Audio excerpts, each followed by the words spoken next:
Sunrises and sunsets, we'd see 16 of them every day, and they were all spectacular. The range of colors and the fact that the actual sunset is horizon to horizon was just amazing, and some of the most beautiful things to see and the hardest to capture in photography and video.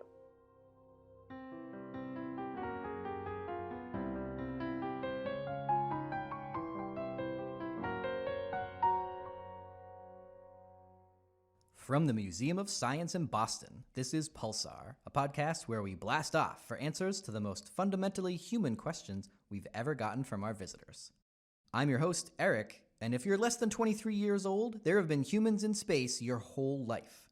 Most of these humans spend about 6 months at a time in rotating teams aboard the International Space Station, a massive science laboratory the size of a football field that orbits 250 miles above the surface of the Earth.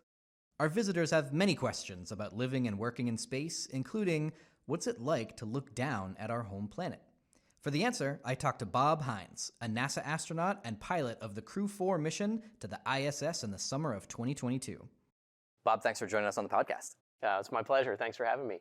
What's it like to just see the Earth from space?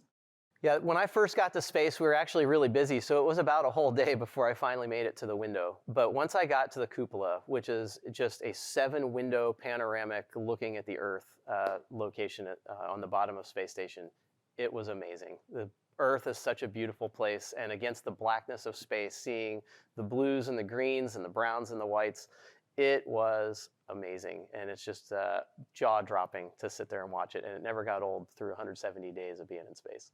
So that window's really famous. Looking at the inside of the space station from video tours and stuff, it doesn't seem like there's a lot of other windows. Is that the only place where you can really look out?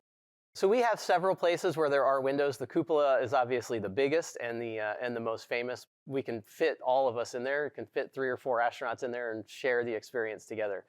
We have another location called the WARF, the Window Observational Research Facility. And it is I think it's an 18-inch window, very, very high optical quality. And so if we want to take really good pictures, that's where we go to do that. That is in the floor of the space station, usually covered up.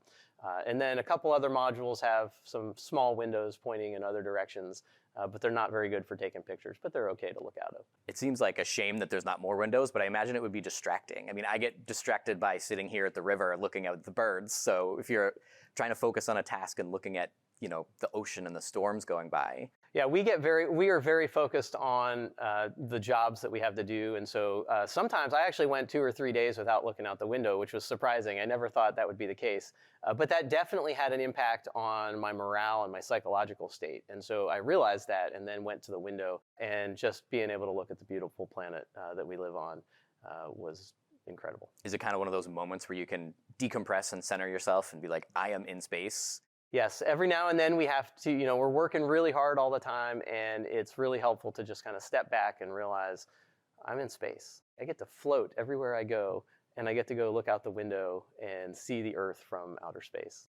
Did you get that overview effect? We've heard from other astronauts for the last 50 years that you kind of see no borders and the whole Earth and how fragile the atmosphere is. Did you get that sense of we live on a planet and what a planet is?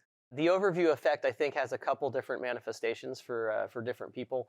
I will say that almost all astronauts will say it reaffirms whatever they previously believed. As a Christian and looking at everybody as being created equal and our job as loving and respecting each other, it definitely reaffirmed that.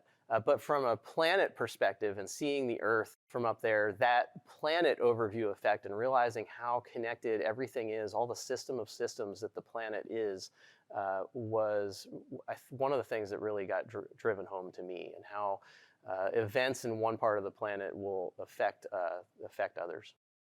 Did you get any training on using cameras and long lenses and stuff to be able to take pictures of the Earth? We do lots of training on the different cameras that we have up there, and we're really fortunate to have a wide array of lenses and camera equipment. And to me, being able to take those pictures so that we have them recorded and we can share them with people, and sharing them with the people who don't get to go to space was really important to me. So I really valued the opportunity to take those pictures, and then also the access to social media to put them out there and interact with people that, like me, thought that they were really cool pictures and enjoyed seeing them. So when you look out the window, what kind of scale are you seeing? You're not seeing the whole Earth because you're actually pretty close, but are you able to pick out like cities? How close can you see? Yeah, so we can see cities. It was actually kind of interesting because we would have Google Earth sometimes up there, and you could zoom into the appropriate site to see it. But so you can see cities, you can tell that the cities are there. You can see bridges across rivers and things like that. You're not seeing cars, you're not seeing people or anything like that, but you can definitely see where those cities are. And one of my favorite passes was coming up from the Gulf of Mexico, flying over the East Coast, over the Atlantic, and then through Europe. And it was just one path that actually hit almost all the places I've lived in my entire life. And so it was like a slideshow of my life. It was just amazing. And whenever we would do that, I would make sure I'd rush to the cupola to see that, 15-minute pass. It was amazing. It's cool to be able to pick things out that you recognize. Did you ever look out the window and think, I have no idea where that is? All the time. I would occasionally just look out the window and have no idea where we were. We thankfully have a little map. It's a fairly archaic moving map that'll at least show us where on the planet we are, and then we can kind of pick that stuff out. But we're also fortunate to have a geologist on our expedition. And so I would always call Jessica Watkins, over and go, what is that and what's going on? And she would always have a story for me. So that was my next question. Did you ever get times where somebody else was like, you've got to come see this because there was a volcano going off or a hurricane or something? Yeah, very frequently we would just call the other crew over because we would be in the cupola and all we could say is, wow, you guys got to see this. And it would be aurora. Sometimes it would be a volcano that was smoldering. Sometimes it was cloud formations as they flow past islands and you see the vortices coming off of them. All kinds of just spectacular things that were just different and unexpected. It was great to be able to share that with the rest of our crew. Bob, thanks so much for telling us what it's like to be in space and look down at the Earth. Thanks so much for having me here. It was great talking with you. The next time you're at the Museum of Science, visit our permanent exhibit, To the Moon, to get an idea of how astronauts live in space. And while you're home, follow the museum on Instagram for lots more stories of Bob's journey to the space station. Until next time, keep asking questions.